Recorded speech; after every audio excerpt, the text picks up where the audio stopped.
vamos a terminar capítulo 15 del libro de Romanos, lo cual implica solamente habrá un capítulo más después.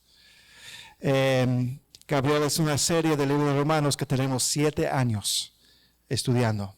Capítulo por capítulo, versículo por versículo, no todos los domingos, pero en bloques. Entonces estamos terminando hoy día, estaremos terminando Romanos capítulo 15. Y en la última porción, en la última sección de Romanos 15, hemos estado mirando diferentes aspectos de la iglesia local y de manera especial del ministro, el que sirve en la iglesia local. Y ya miramos hace 3 semanas atrás, 4 semanas atrás, los aspectos de un ministro maduro. Un ministro maduro solamente sirve a Cristo. Un ministro maduro solamente sirve a Cristo usando solamente el Evangelio.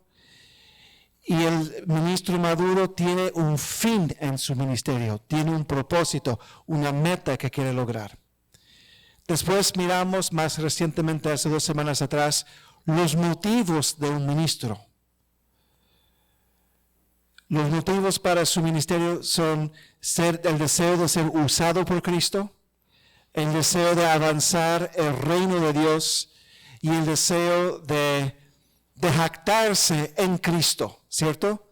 De disfrutar, de glorificar a Cristo por su ministerio. Después miramos la ética del ministro. ¿Qué es la ética? Su comportamiento. Los principios que rigen su comportamiento, sus decisiones. Y un ministro debería de establecer prioridades en su ministerio, debería tener pasión en su ministerio y debería de tener practicalidad, debería ser práctico en su ministerio. Esta noche vamos a terminar del capítulo 15, del versículo 30 al 33. Y creo que conecta muy bien con lo que el pastor predicó en la mañana. Porque con el Evangelio, ¿cuál fue el primer punto, pastor? En la mañana, se me pasó. ¿Cuál? Priorizarse en el ministerio, en el Evangelio, que el Evangelio es el ministerio. Priorizarse, defender y confirmar.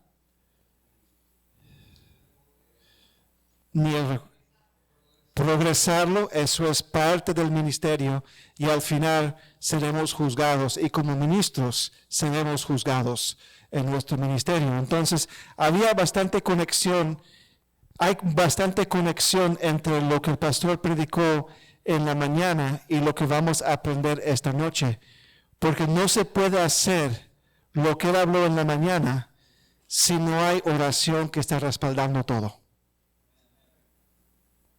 No se puede hacer lo que él habló en la mañana si no hay oración respaldando todo. Vamos a Romanos 15, pónganse de pie.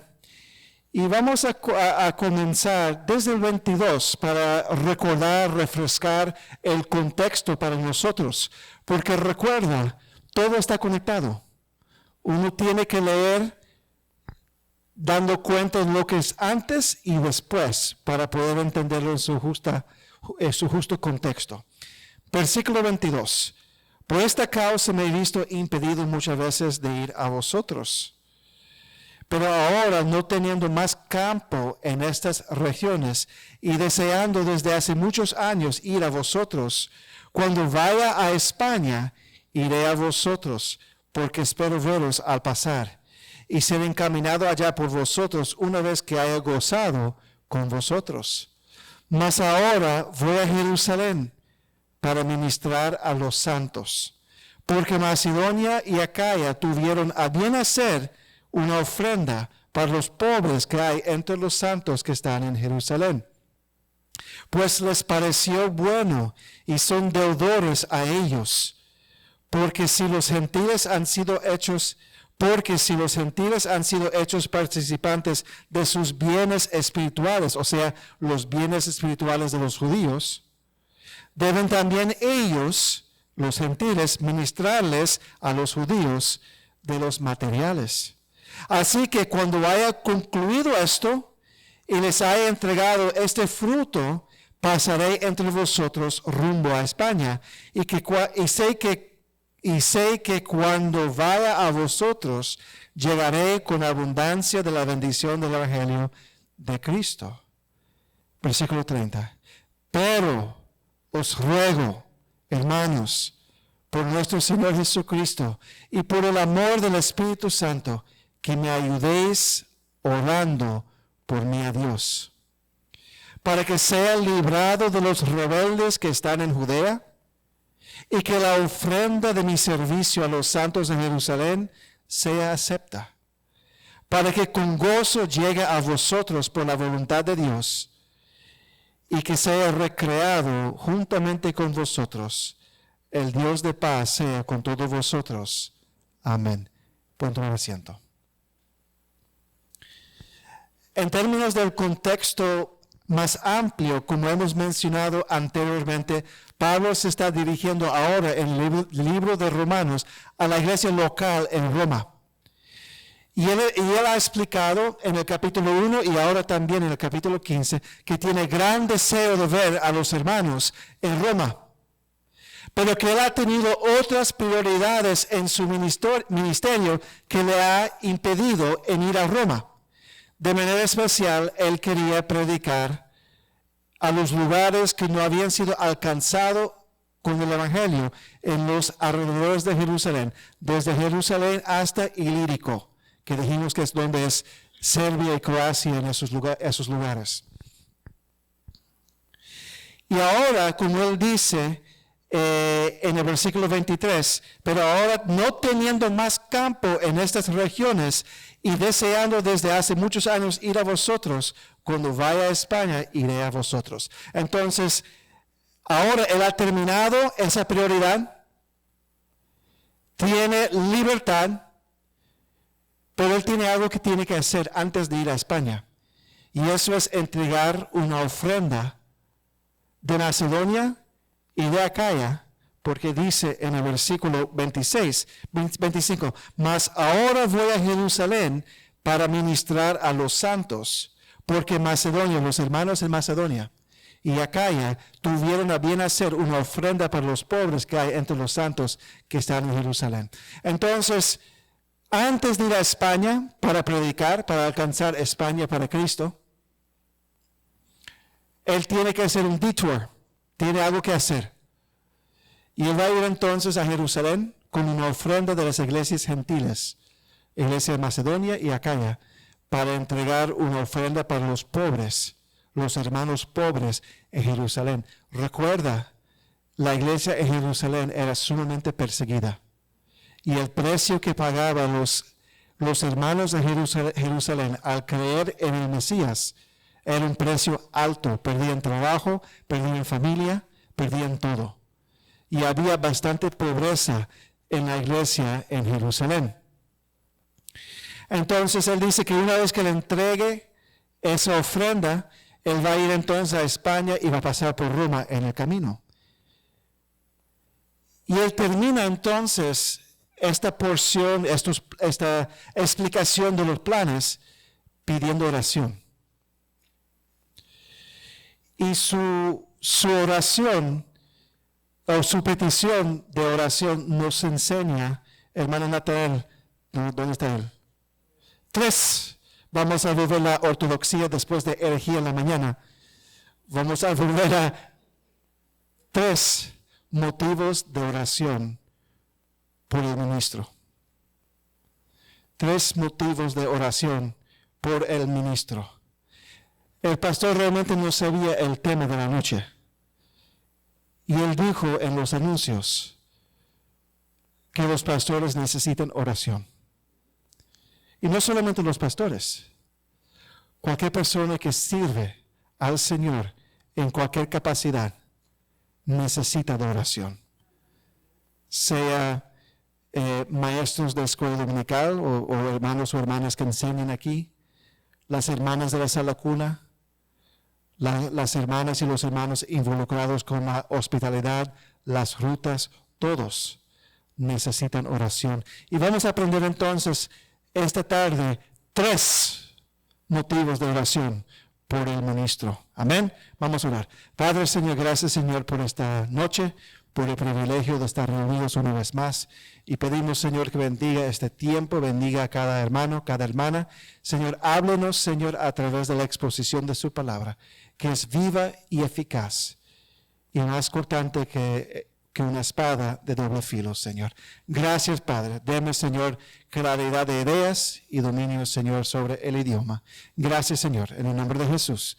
Amén. Ok. Primero, entonces, motivo que vamos a mirar. Primer motivo por oración en el ministerio o por el ministro. Oposición. Oposición al ministerio.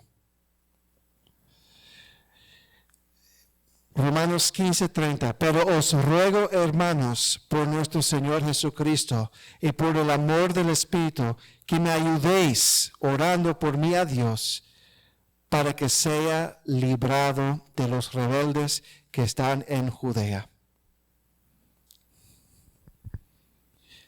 Nosotros sabemos cuál fue el resultado de Pablo ir a Jerusalén en el libro de Hechos. Fue tomado preso. Fue juzgado, hizo una petición, un apelo a César, y como producto de esa apelación a César, fue entonces llevado a Roma. De una forma u otra llegó a Roma, pero no de la manera que él esperaba. Pero entonces había oposición en Jerusalén, y no es sorpresa, ¿cierto? Porque el apóstol Pablo fue uno de ellos. Y fue un mero entre ellos en el Sanedrín. Y él fue gran perseguidor de la iglesia en Jerusalén. Pero el Señor entonces, el Evangelio llegó a su vida, fue proclamado por Cristo mismo, él lo recibió. Y él entonces fue transformado, fue cambiado y elegido por Dios para ser apóstol a los gentiles. Y este camino y esta fe cristiana se convirtió, se regó como un fuego en el mundo antiguo, en parte producto de los esfuerzos del apóstol Pablo. Y entonces había judíos en Jerusalén que le estaban esperando. Pero eso no es una sorpresa, porque Pablo, desde que el momento que él se convirtió y comenzó su ministerio, había oposición. Algunos ejemplos muy breves que voy a mencionar. En Damasco, después de su conversión, judíos en Damasco conspiraron para matarlo, y él tuvo que escapar al ser bajado por una canasta. Hechos 9, 23 a 25, no hay que buscarlo, si quieren anotarlo. Él enfrentó oposición en Jerusalén. Después de predicar el Evangelio con denuedo en Jerusalén, los judíos helenistas trataron de matarlo. Hechos 9, 28 al 29. Después él fue sacado de Antioquía. Los líderes judíos levantaron una persecución en contra de Pablo y de Bernabé, sacándolo de la ciudad. Hechos 13:50. Él fue amenazado en Iconio. Hubo una conspiración entre judíos y gentiles para apedrearlo, y él tuvo que huir. Hechos 14, 5 a 6. Él fue apedreado en Listra. Fue apedreado y dejado por muerto por un grupo de gente incitados por los judíos. Él fue tomado preso en Filipos. Después de sacar, de quitar un espíritu malo de una muchacha, Pablo y Silas fueron golpeados, fueron heridos con varas y echados en la cárcel. Hechos 16, 22 a 24. Enfrentó oposición en Tesalónica. Los judíos animaron un grupo de gente en contra de Pablo, lo cual lo obligó a huir de la ciudad por la noche. Hechos 17, 5 al 10. Oposición en Berea. Judíos de Tesalónica llegaron a Berea y comenzaron a incitar. ¿Se dice incitar? incitar grupos de gentes en contra de Pablo. Hechos 17, 13 al 14. Oposición en Corintio. Los judíos lo opusieron y lo llevaron delante del procónsul Galio, y el caso fue suspendido. Hechos 18, 12 al 13. Oposición en Efesio. Un alboroto se levantó en la ciudad dirigido por Demetrio y amenazaron la vida de Pablo. Hechos 19, 23 al 41. Entonces hay ejemplo tras ejemplo de oposición.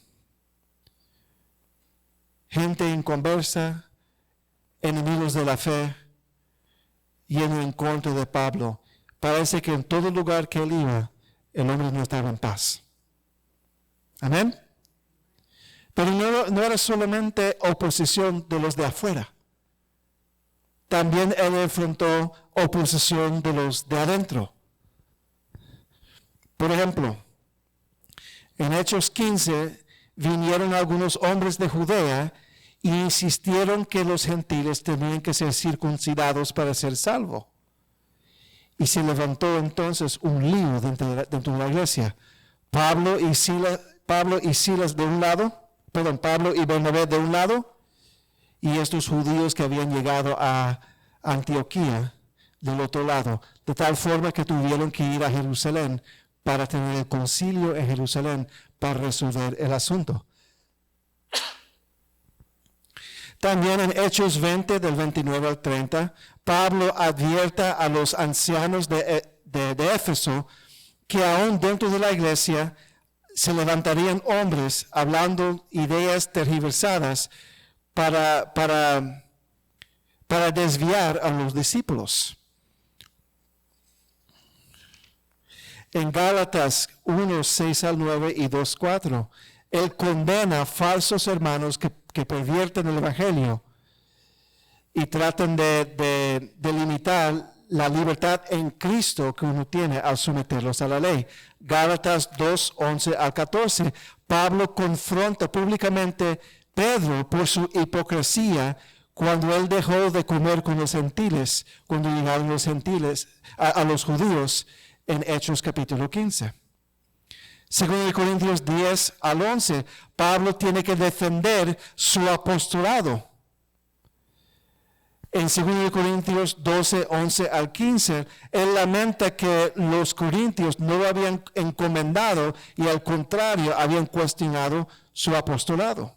Filipenses 1, 15 al 17, él dice que algunos predican Cristo por envidia para poder causar problemas para Pablo cuando él esté encarcelado.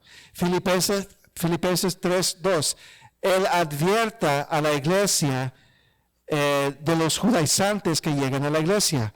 1 Timoteo 1, 19 al 20. Himeneo y Alejandro son mencionados como algunos que naufragaron en la fe y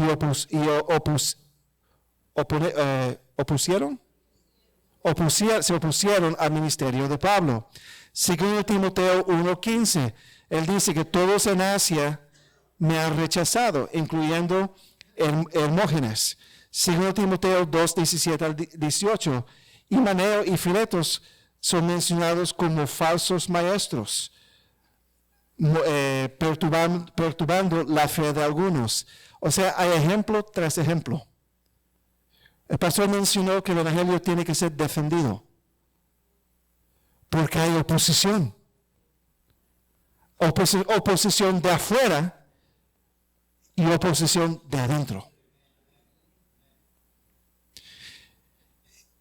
Y entonces hay que defender. Y Pablo defendió. A veces Pablo tuvo que huir, ¿cierto? Para escapar, para que mantenga su vida.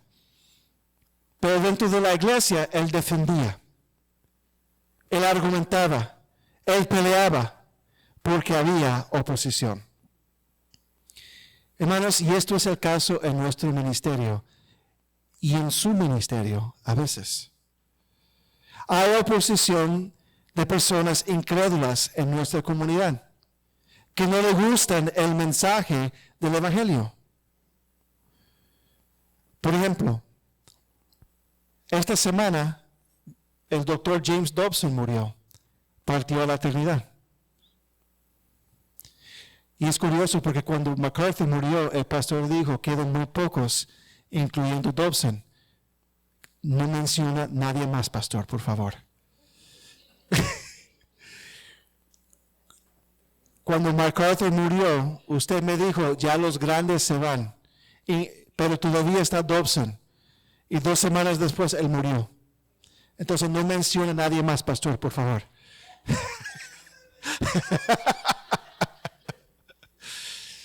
Pero el doctor James Dobson murió. Y en el mundo cristiano, la mayoría de los creyentes elogiando el hombre y su ministerio. Él no fue pastor, pero él tuvo gran impacto en lo que es la familia cristiana, desde los años 70 hasta los años 2000, 2010. Gran impacto. Y estaba escuchando programas acerca de él, porque él fue el opuesto al famoso Dr. Spock, que enseñó que hay que dejarse llevar por los niños y creó una generación de gente muy mal criada que se ve hoy en día. Y Dobson vio el desastre que venía y él comenzó a enseñar los principios bíblicos de lo que es la familia y la crianza de los niños. Pero ¿por qué menciono esto? Porque el mundo inconverso en lo que decían de Dobson era como que el hombre fuera un monstruo, como que fuera un Hitler, porque él enseñó que papá es la cabeza del hogar, mamá es sometida a papá, que hay que criar a los hijos y no dejarse llevar por los hijos, que hay que dar orden y disciplina a los hijos, que el matrimonio es hombre con mujer, que la familia es mamá y papá con los niños. Él enseñaba esto. Y el mundo hoy en día dice que es un monstruo.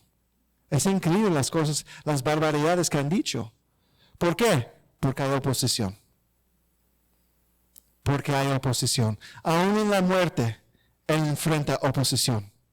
Y MacArthur lo mismo.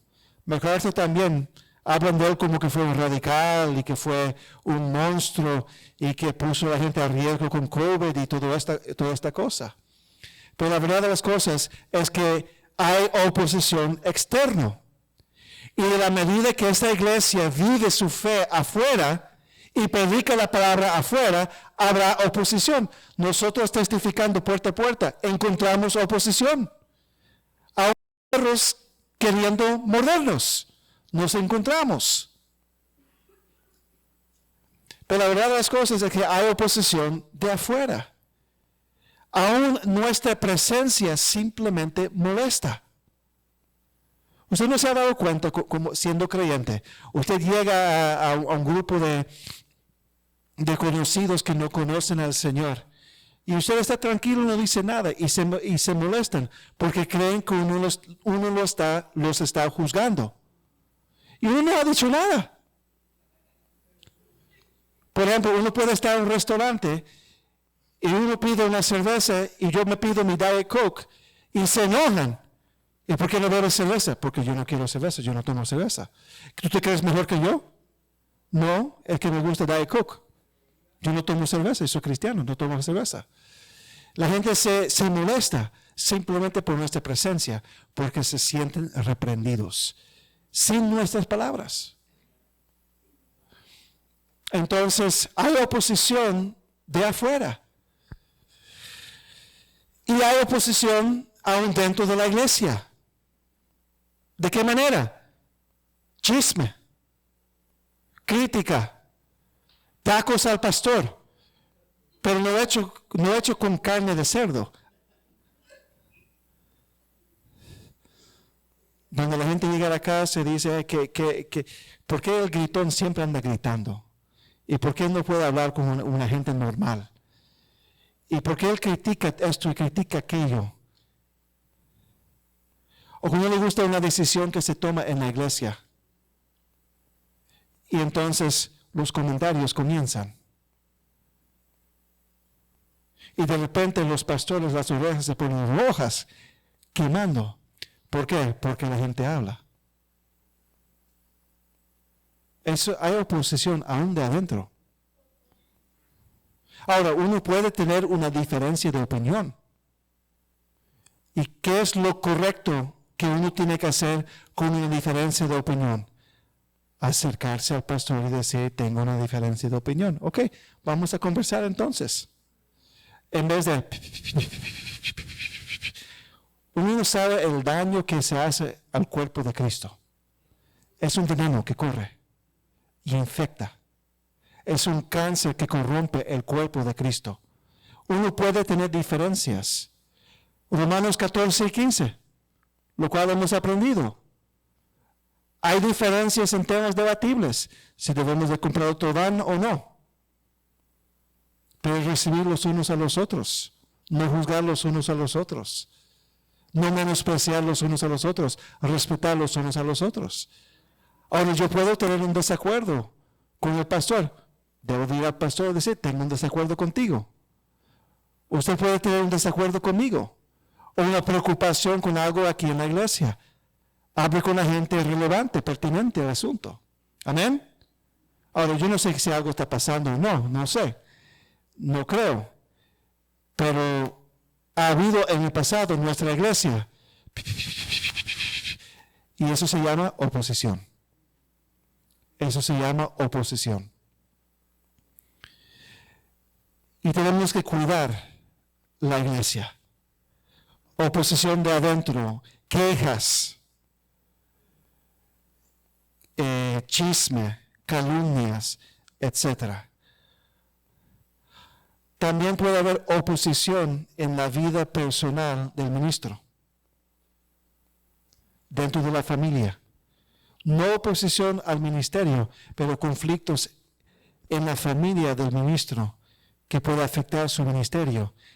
Y el diablo lo usa. Amén. El diablo lo usa.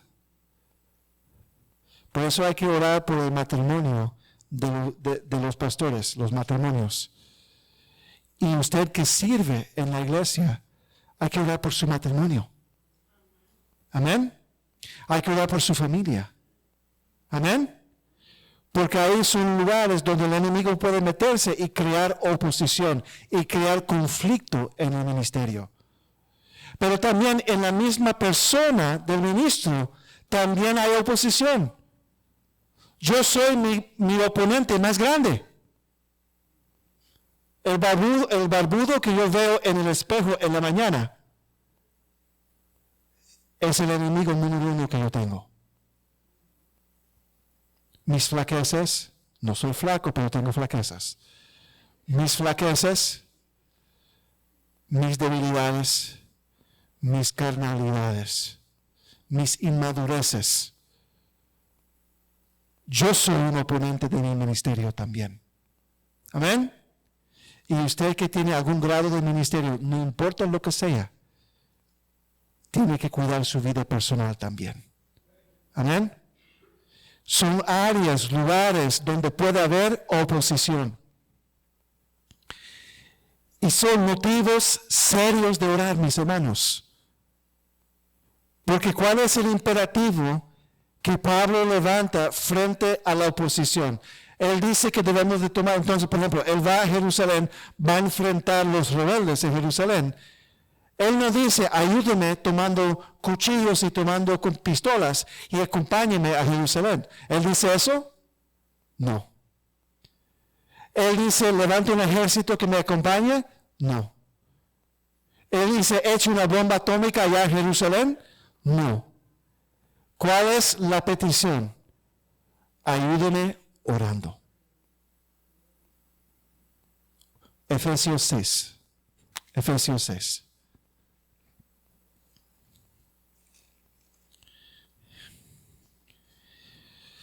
Por lo demás, hermanos míos, fortaleceos en el Señor. Versículo 10. Por lo demás, hermanos míos, Efesios 6:10. Fortaleceos en el Señor y en el poder de su fuerza. Vestíos de toda la armadura de Dios para que podáis estar firmes contra. La palabra contra da indicación de oposición. Contra las acechanzas del diablo. Porque no tenemos lucha contra sangre y carne. Por eso él no pide en Romanos 15 que tomen cuchillos y que tomen bates y que lo acompañe a Jerusalén, sino contra principados, contra potestades, contra los gobernadores de las tinieblas de este siglo, contra el diablo, contra jueces espirituales de maldad en las regiones celestes. Brinquen por favor al versículo 18. Orando en todo tiempo, con toda oración y súplica en el Espíritu. O sea, tiene que tomar la armadura de Dios, pero mientras oran. Tiene que ser sostenida por oración. Orando en todo tiempo, con toda oración y súplica en el Espíritu, y velando en ello, en la oración, con toda perseverancia y súplica por todos los santos. O sea, oren por todos los hermanos y por mí, a fin de que al abrir mi boca me sea dada palabra para dar a conocer con denuedo frente a la oposición el misterio del Evangelio. Hay que orar frente a la oposición.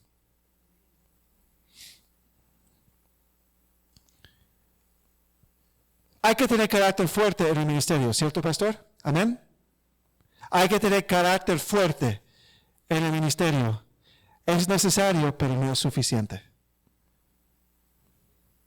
Porque uno puede intimidar a la gente y uno puede, con la fuerza emocional y social y espiritual, someter a la gente y obligar a la gente, pero no está ganando la gente. No está ganando el corazón. No está ganando la mente. Y entonces sí es necesario tener carácter fuerte, pero no es suficiente. El carácter fuerte puede frenar lo que puede estar sucediendo, pero no va a cambiar lo que está sucediendo en el corazón de la gente, aquí y afuera. Es la oración. Es el Señor, es el Espíritu Santo que tiene que ir por delante. Y eso es orando, en oración. Pablo sabía que por la fuerza no iba a lograr lo que quería lograr en Jerusalén. Necesitaba que el Señor, el Espíritu Santo, encaminara sus pasos, que lo protegiera y que cambiara mentes y corazones. Entonces, orar. Amén. Orar frente a la oposición. Segundo motivo. Entonces, orar frente a la oposición, orar por éxito. Volvemos a Romanos 15. Romanos 15. El segundo motivo de oración para un ministro es para que tenga éxito en su ministerio, que tenga fruto en su ministerio, que logre lo que propone en su ministerio. Romanos 15, versículo 31. Para que sea librado de los rebeldes que están en Judea, y que la ofrenda de mi servicio a los santos de Jerusalén sea acepta. Es una petición curiosa y extraña. Si usted va a regalar algo a alguien, nosotros suponemos que esa persona lo va a recibir con gratitud. Pero, ¿por qué Pablo pide que la ofrenda que van a llevar a Jerusalén sea aceptada por los santos allá? Porque los hermanos de Jerusalén eran conocidos como los más duros, conservadores y rígidos. Y Pablo tenía cierta inquietud y preocupación de que al traer una ofrenda dada por gentiles, esos judíos no lo iban a aceptar, siendo judíos creyentes. Esto es un reflejo de la tensión que hemos hablado en Romanos 14 y 15 hasta el momento. unidad entre judíos y gentiles.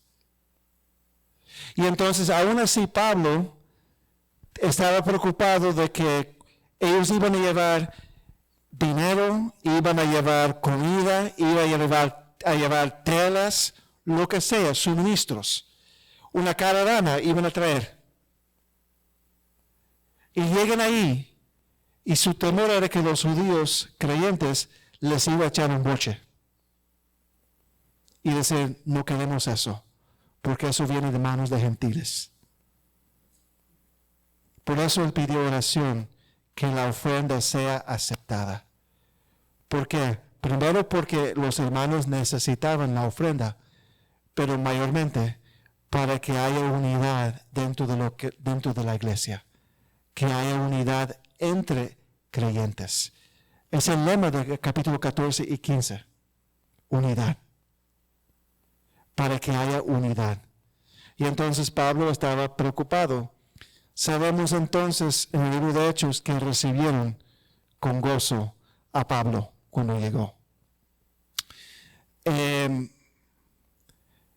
Es interesante porque el motivo de Pablo no era la ofrenda en sí, era el progreso del Evangelio. Era el progreso del Evangelio. Los judíos en Jerusalén, los hermanos allá, tenían que madurar. Tenían que entender el Evangelio de la gracia y la unidad entre judíos y gentiles. El propósito del libro de Romanos entero. Ellos tenían que entender eso. Entonces, el principio es, Pablo quería éxito en su ministerio. Él quería lograr su meta. Él quería ver el Evangelio progresado en la unidad de la iglesia, en la madurez de los hermanos. Y la verdad de las cosas, mis hermanos, creo que nosotros en nuestro ministerio, como iglesia y de manera individual, cada uno de nosotros tenemos el deseo de que el Evangelio progrese aquí. Amén. De la misma forma que Pablo no pudo controlar las mentes y los corazones de los hermanos en Jerusalén y cómo ellos sentirían y pensarían acerca de la ofrenda de los gentiles, el ministro no puede controlar las mentes y los corazones de la gente en su ministerio. Muchas veces las personas me preguntan, ¿cómo se compara trabajar en Mastercard y trabajar siendo director de un colegio? Me preguntan, la hermana Betty me preguntó en el campamento. Y la verdad de las cosas es que aunque en Mastercard yo sentía la presión y las exigencias que había, trabajar y dirigir un colegio es mucho más difícil. Y la razón por la cual es que en Mastercard no estoy tratando de formar gente. No se trata de formación de personas. Mastercard simplemente es ganar dinero para la empresa, hacer un contrato, negociar. Muy fácil. O sea, tiene su presión, pero son cosas más dentro del control de uno.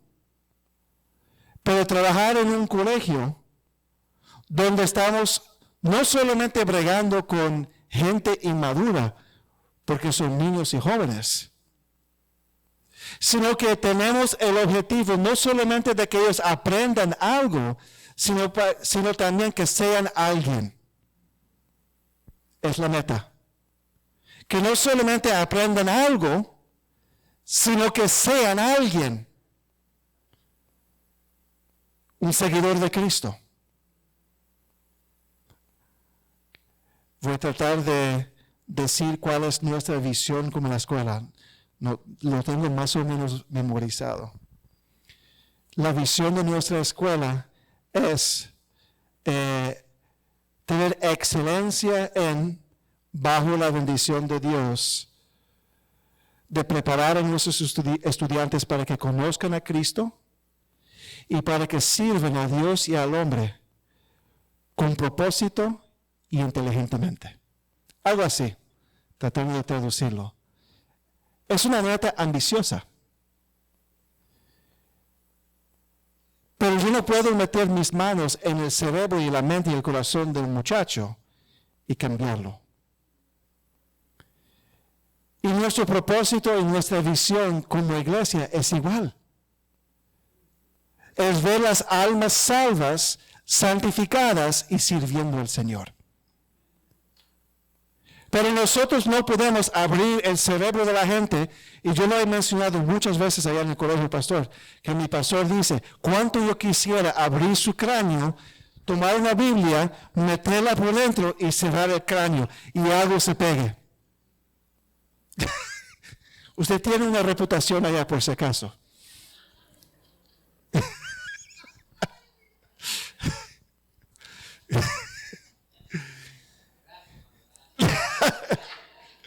Son cartas de anuncio para usted, para anunciar. Pero eso no funciona. Nosotros no lo podemos hacer. No podemos agarrar de manera tangible el corazón de la gente y que sea alguien diferente. Solamente la palabra de Dios lo puede hacer. Solamente el Espíritu Santo lo puede hacer. Y lo único que podemos hacer son dos cosas: ser fiel en predicar y proclamar y enseñar la palabra, y orar. Y no impedir la obra del Espíritu Santo. Tenemos que orar. Tenemos que orar.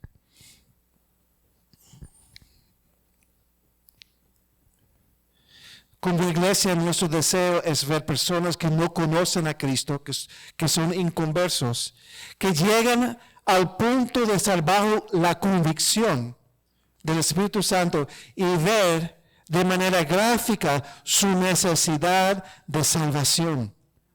Y que Cristo es su única esperanza. Es nuestro deseo.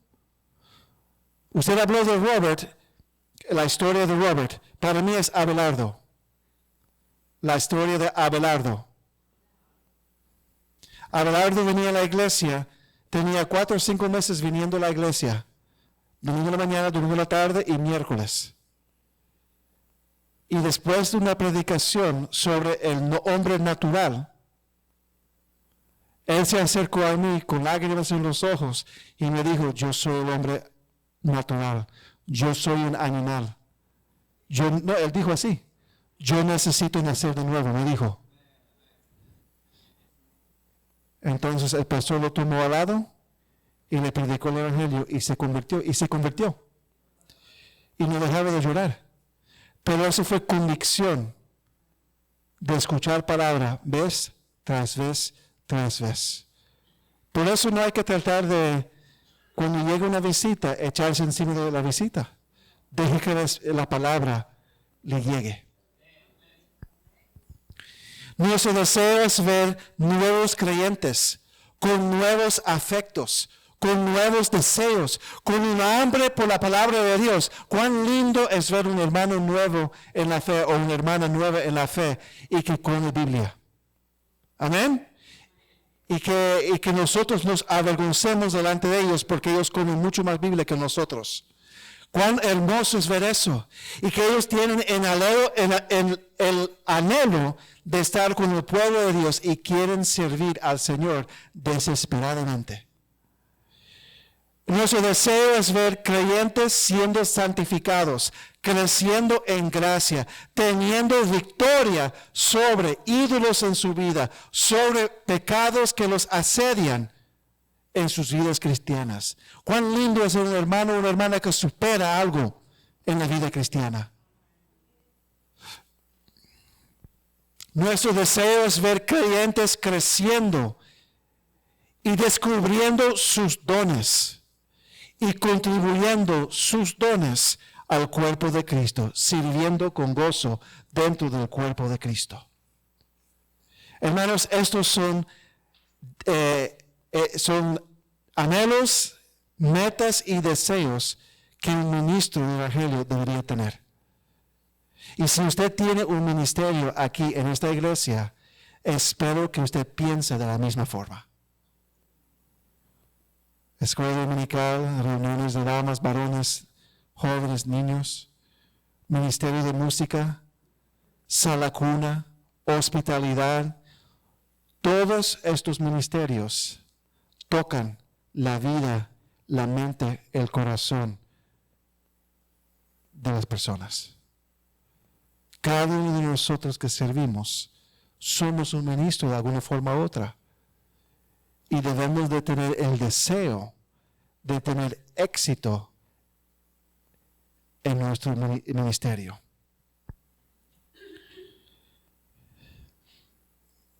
Y entonces hay que orar, hay que rogar al Señor que nuestro ministerio, nuestros esfuerzos, llegan a los lugares que solamente el Señor puede llegar.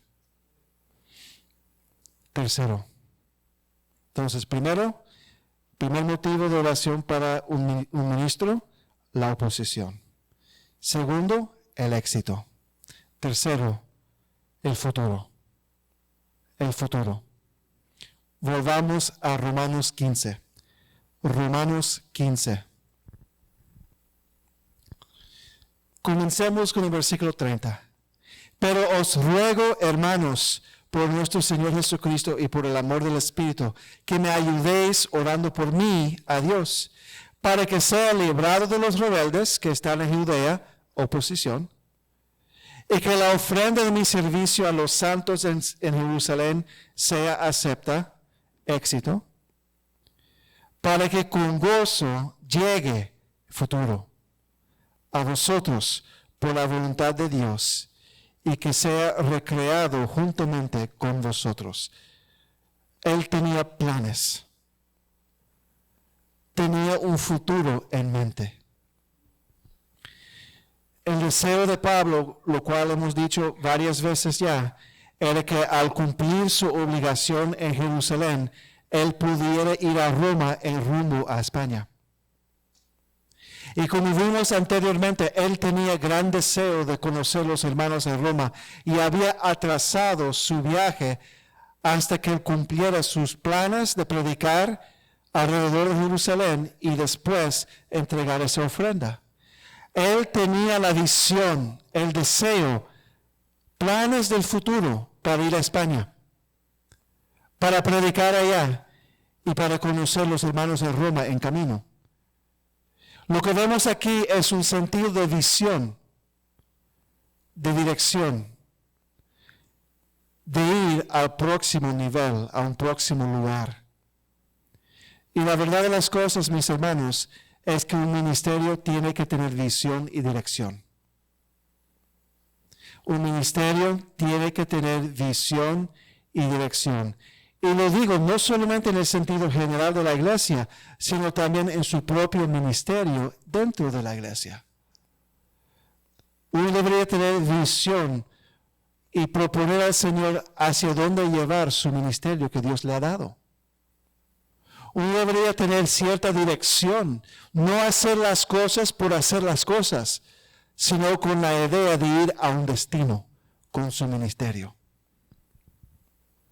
La iglesia, la realidad es que el ministerio, la iglesia o su ministerio dentro de la iglesia cambia, crece y va a diferentes lugares y niveles. La iglesia como ministerio tiene un futuro en varios sentidos, mis hermanos, que requiere oración. La iglesia tiene un futuro que en varios sentidos requiere oración. Tenemos el deseo de crecer numéricamente. Es bueno y saludable. ¿Cuántos quisieran ver el mismo grupo de la mañana aquí en la noche? Amén. Entre paréntesis, una de las bendiciones de trabajar en el colegio es conocer diferentes tipos de iglesias. Ha sido tremenda bendición para mí. El hermano Nathaniel hace como un año atrás me preguntó si yo veo algún patrón en las iglesias, si veo algún patrón en cuáles son las familias más maduras en el colegio y qué determina esa madurez. ¿Recuerdas que me preguntó eso? Si hay algún patrón, algún hilo que los conecta. ¿Sabe cuál es? Y yo le dije a él, el día del Señor. El día del Señor. Las iglesias que toman en serio lo que es el día del Señor produce creyentes serios. Estoy hablando en serio. Las iglesias que toman en serio lo que es el día del Señor produce creyentes que tomen la vida cristiana en serio.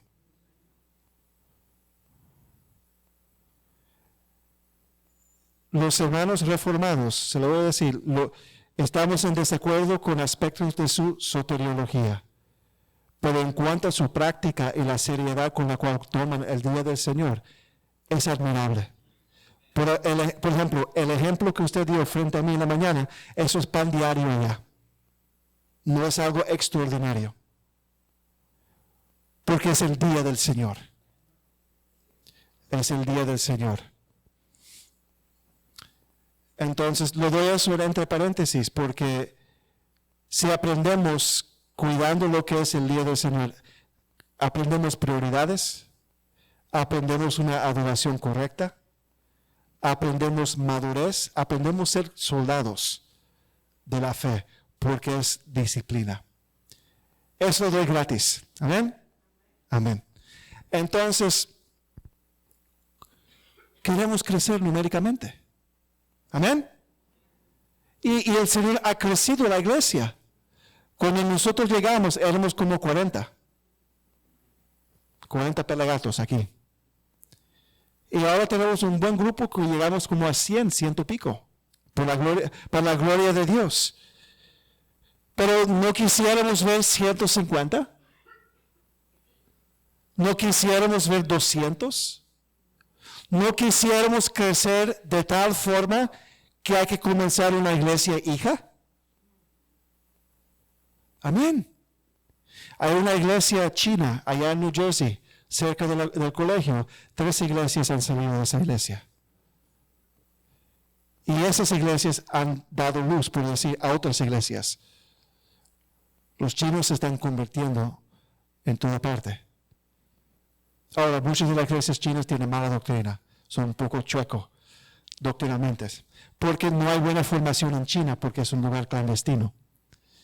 Pero de todos modos, no quisiéramos crecer numéricamente, no quisiéramos comenzar otros ministerios para ganar nuestra comunidad para Cristo y para entrenar y discipular a los hermanos. ¿No sería bueno comenzar un instituto bíblico aquí en la iglesia? ¿No sería bueno comenzar un centro de consejería aquí en la iglesia? ¿Cuánto hace falta buena consejería bíblica en español en nuestros lugares? ¿No sería bueno comenzar un centro de consejería aquí en la iglesia? ¿No quisiéramos nosotros comenzar o colaborar en comenzar un colegio cristiano que Westchester necesita una? O sea, hay que tener visiones, hermanos. Hay que proyectar.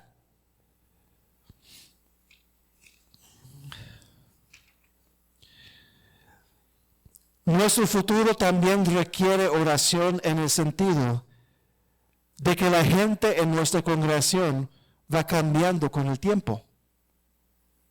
Hablamos de nuevos ministerios y nuevas etapas como ministerio, pero también necesitamos oración porque el grupo de hoy no va a ser el grupo de mañana. El pastor Raico, aunque él tiene su cirugía plástica, él no va a vivir para siempre.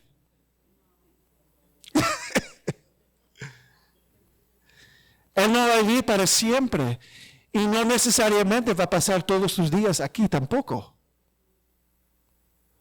Yo no voy a vivir para siempre, hermanos. Y no hay garantía que yo voy a pasar todos mis días aquí tampoco. Algunos de ustedes se van a jubilar y se mudan. Hay uno levantando las 2 manos atrás. y quizás quieren volver a sus países. Algunos aquí van a morir, van a partir a la eternidad.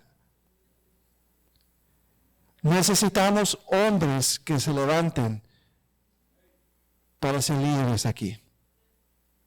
Necesitamos jóvenes que crecen, que casen bien y que tengan hijos y que sean columnas de la iglesia. Se necesita. Tenemos que tener integridad en mantener nuestra iglesia con los buenos fundamentos que hemos llevado, siendo fieles a la palabra del Señor y a las maneras piadosas de hacer las cosas. Y tenemos que tener integridad delante del Señor para ser abiertos a corrección por el Señor, para que sigamos creciendo, para que podamos arrepentirnos, cambiar y crecer. Recuerda, ¿cuál es una de las marcas o los distintivos de una iglesia madura? Es una iglesia que va madurando, porque nunca llega. Y tenemos áreas como iglesia donde tenemos que madurar. Y tenemos que orar por eso.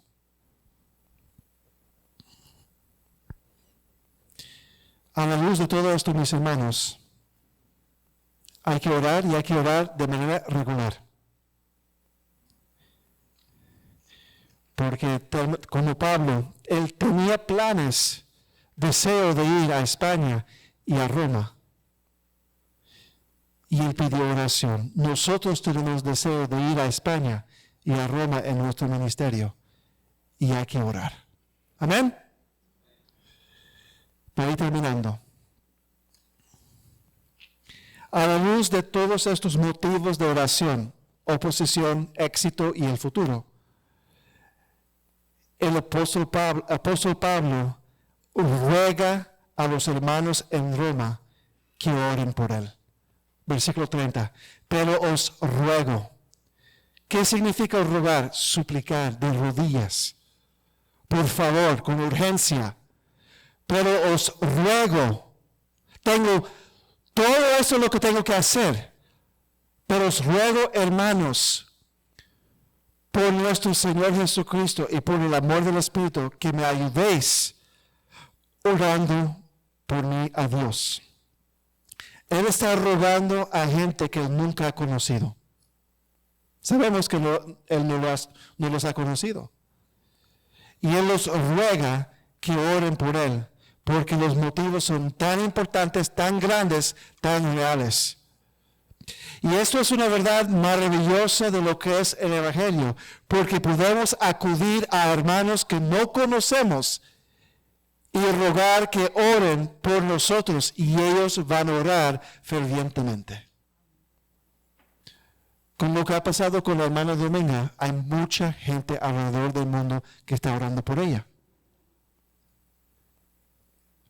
El viernes mandé mensajes a todas, tengo un grupo de gente de diferentes, en Washington, en Inglaterra, en Singapur, en Tennessee, diferentes gentes y sus iglesias orando por la hermana Dominguita. Entonces mandé un mensaje sobre la cirugía y después mandé un reporte, un informe sobre la cirugía de ella.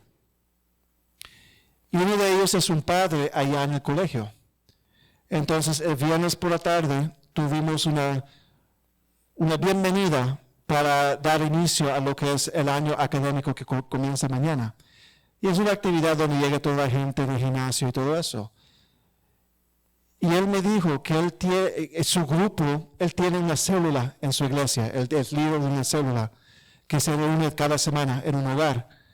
Esa gente está orando todas las semanas por la hermana Dominga y ellos piden informes sobre ella. Ellos quieren saber, y muy regularmente gente allá en el colegio de diferentes iglesias me preguntan por Dominga. ¿Cómo está Dominga? ¿Cómo está recuperando? ¿Ya ha ido a la casa? ¿Todavía está en rehabilitación? Ellos me preguntan. ¿Por qué? Porque hay una conexión entre nosotros. Dice, él ruega Pero os ruego, hermanos, por nuestro Señor Jesucristo, en el nombre de Cristo y a través de los méritos de Cristo. Por el Señor Jesucristo, te ruego que oren. Y dice, y por el amor del Espíritu Santo derrama amor en el corazón de cada uno de nosotros. Creo que eso es Romanos capítulo 5. El amor de Cristo, el amor del Espíritu derrama en vuestros corazones. Creo que es Romanos 5. El Espíritu Santo, el cual nos une como creyentes, porque tenemos el mismo Espíritu Santo que mora en nosotros, también nos da amor los unos por los otros. Entonces hay gente que está orando por la hermana Dominga que no la conoce, pero tiene el amor de Cristo por ella y ora por ella y ora por Rafael y ora por David y sus hermanos. Entonces con el mismo espíritu Pablo estaba rogando a los hermanos en Roma que no lo conocían, por favor, ora por mí, ora por mí. Y la verdad de las cosas, mis hermanos, él dice, pero os ruego, hermanos, por nuestro Señor Jesucristo y por el amor del Espíritu, que me ayudéis orando. Orar ayuda. La oración ayuda.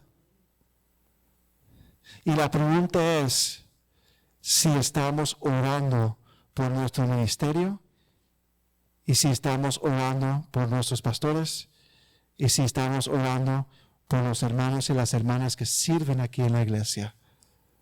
Porque si queremos defensa contra la oposición, si queremos progreso para tener éxito y si queremos alcanzar lo que el Señor puede tener para nosotros, para el futuro, necesitamos que el Señor esté trabajando. Porque no va a ser por fuerza, no va a ser por obligación, no va a ser por manipulación y no va a ser por dinero. Va a ser por el Espíritu. Hay que orar. Entonces, en sus listas de oración, coloquen la iglesia, sean específicos, coloquen diferentes motivos. Oren por nosotros, oren por los hermanos y las hermanas que sirven aquí en la iglesia. Pongan sus nombres. Ore por protección de la oposición. Ore por éxito en el ministerio y ore por el futuro de nuestra iglesia. Amén. Hermanos, estamos llegando a un momento en la vida de nuestra iglesia crucial. Los próximos 5 años son cruciales en la vida de nuestra iglesia y necesita oración. Amén. Amén. Vamos a orar. Padre, Señor, gracias, Señor, por este día, por este momento. Gracias, Señor, porque su palabra es tan clara. Y gracias, Señor, por el testimonio del apóstol Pablo, Señor. Y pedimos, Señor, en esta noche, Señor, que nos ayude a orar. Tan difícil para algunos de nosotros, incluyéndome a mí, Señor. Pero tenemos que orar de manera especial, de manera específica, Señor, por nuestra iglesia, por nuestros pastores, por los hermanos y hermanas aquí en nuestra iglesia. Bendiga, Señor, la palabra que fue predicada a nuestros corazones para que podamos vivir lo que ha sido enseñado. Gracias, Señor, en el nombre de Jesús. Amén.